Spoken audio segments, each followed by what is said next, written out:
Good morning everyone, চলে এলাম নতুন একটা ব্লগ নিয়ে। আমি বিপাশা, আমার ব্লগে সকলকে স্বাগত। আজকে সকাল সকাল দেখুন আকাশটা কি সুন্দর পরিষ্কার, ঠিক মনে হয় যেন টিভি দেখছি পুরো এত বড় একটা স্ক্রিন জুড়ে। বেশ ভালো লাগে কিন্তু না, আমাদের ওখানে এরকম দেওয়াল থাকলে পুরো কাঁচ দিয়ে কেউ না কেউ বল মেরে ভেঙে দেবে, তো সেই কারণেই হয়তো ওখানে নেই এরকম। তো আমি আমাদের ব্যাগ গোছানো প্রায় কমপ্লিট ছিল, যে নেক্সট বাড়িতে যাব বলে সেরকমভাবে তো কিছু বের করিনি, ওই যেটুকু ছিল এক মাসে প্রয়োজনে।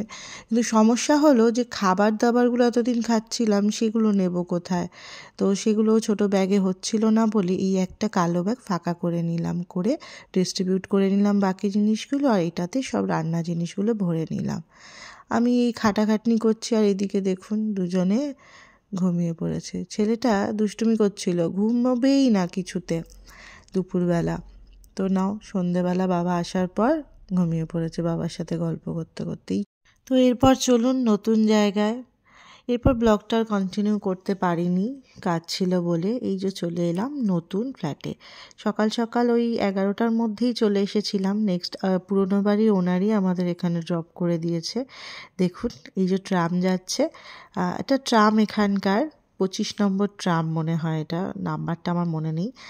তো এরপর প্রায় দিনই হয়তো ভিডিওতে এই ট্রামের ভিডিওটাই দেখবেন। ট্রামটা কিন্তু আমাদের ওখানকার মেট্রোর মতোই স্পিড, পুরো বাড়ির সামনেই ট্রাম, একদম মানে ঘর থেকেই দেখা যায় ট্রাম বা স্টেশন। কোনো আওয়াজ নেই কাছে হওয়া সত্ত্বেও, কিন্তু বেশ ভালো লাগে, কিন্তু সারাদিন ট্রাম যায় দেখতে পাই, আর দৌড়ে নেমেই গাড়িতে উঠে পড়তে পারি। বেশ ভালো না, মজার জিনিস, বাড়ি থেকে নেমেই স্টেশনে চলে যেতে পারি। তো এবার এসেই কাজ শুরু করে দিয়েছি। প্রথমেই আমি এটা কলকাতা থেকে কিনে এনেছিলাম, এটা কিন্তু মিশোর চাদর। আমি মিশো থেকে খুব একটা জিনিস পারচেস করি না, মানে করলেই ভালো হতো না, কিন্তু লাকিলি এই বেডশিটটা কিন্তু ভালো ছিল। দুটো ছোটো ছোটো কুশন দিয়েছিল, ওটা আমি কলকাতাতে বাড়িতে রেখে এসেছি, আর এই বাকিগুলো এনেছি। ভালো, কিন্তু প্রবলেম হচ্ছে কিন্তু চাদরটা না আমার এখানে ফিট হচ্ছে না, এই খাটটাতে কেমন একটা অড টাইপের হচ্ছে, মাপটা কোনো রকমে ম্যানেজ করলাম।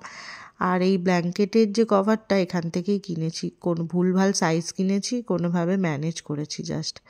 এরপর প্যাকিংগুলো তো আনপ্যাক করতে হবে, এক মাস কিছুই করিনি। টুকটুক টুকটুক করে কি করছিলাম, অল্প অল্প করে জামা কাপড় বা বের করে করে এই ওয়ার্ড্রপগুলোতে ভরে ভরে রাখছিলাম। এই দেখুন এই বাক্স করে আমি মেডিসিন এনেছি, এরকম বাক্স প্রায় 3টের মতো রয়েছে, আর কিছু লুজ মেডিসিন আছে। আমি প্রচুর ওয়ারেস এনেছি, দেখুন কেন বলুন তো, এখানে ওয়ারেস ভীষণ দামি, আর একটু তো প্রয়োজন পড়েই। এছাড়া অনেক রকম মেডিসিন এনেছি, সেগুলো নিয়ে পরে বলবো। তো আজকের ভিডিওটা আর বেশিক্ষণ করলাম না, কারণ আমি সারাক্ষণই কাজে ব্যস্ত ছিলাম। ছেলের অনেক বই এনেছি, একদিন সবার সাথে শেয়ার করব। তো ভিডিওটা আজকে এখানে শেষ করছি, এরপর আমি কাজ করে স্নান টান করে একটু রেডি হচ্ছি। তো আজকের ভিডিওটা এখানেই শেষ, টাটা। নেক্সট ব্লগে আবার দেখা হবে, অতি অবশ্যই ফলো করবেন কিন্তু। Bye bye.